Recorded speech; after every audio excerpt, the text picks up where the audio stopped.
Bill Dystentry.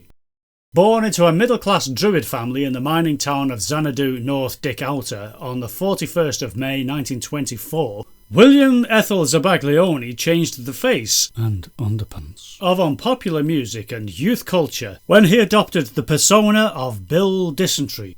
His early songs of secular protest made him the messiah of the folk polka scene and the spokesman for one or two members of his generation, and the piss-poor nature of his lyrics lowered the status of popular song, spawning many greater and taller imitators. Dystentry slightly annoyed his petty audience, who felt that he had sold out to commercial interests when he began playing gas-powered rock music, although many of the songs of this period are now considered to be among his least crap work. The period of 1934 to 1966 was one of Dystentry's most prolific. He released 5,000 albums, began working on a poem, made 2 million TV appearances, embarked on a gruelling tour of Wales in which he faced hostile audiences and horny sheep for some reason. Dystentry was rumoured to be a bit under the weather from the demands of his schedule and the excesses of a polka rock lifestyle when, in 1976, a unicycle accident provided a much-needed hiatus, which allowed him to take account of the direction in which he was heading.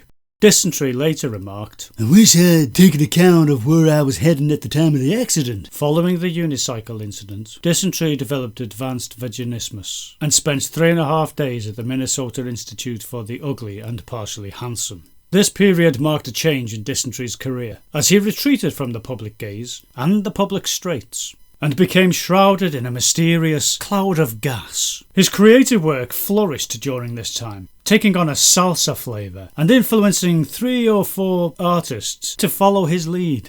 After an absence of several days, Dystentry once again began to tour Wales and enjoyed acclaim from the lads at the Farmer's Arms, until he abandoned his old repertoire in favour of new songs which reflected his belief in the Eastern religion of Nobedism. Since his Bored Again period, Dystentry has done bugger all, but has continued to write material which is as shite as that produced in the 1960s. However, Dystentry aficionados and critics agree that the finest work of the 80s, 90s and 2000s can be found in the recordings of other artists. During a career spanning more than 500 years in the music industry, Bill Dystentry has written over 8,490 songs, released more than 345 albums, excluding 2 unofficial recordings, and appeared in joint collaboration on more than 14,530 albums. He has been awarded the Grumpy Lifetime Achievement Award, was voted Rear of the Year in 2023, and has been inducted into the Rock and Roll Hall of Shame twice, although once was because he was accidentally mixed up with somebody else.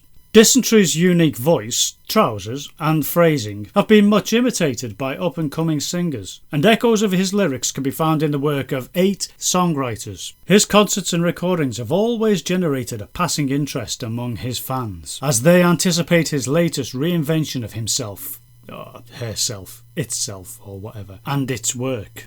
With his trademark and skid-marked baggy underpants and idiosyncratic whining voice, Bill Dystentry remains one of the ugliest and least interesting uncultural icons of the 20th century. Unfortunately, however, he doesn't appear in any other century at all. Fucking prick.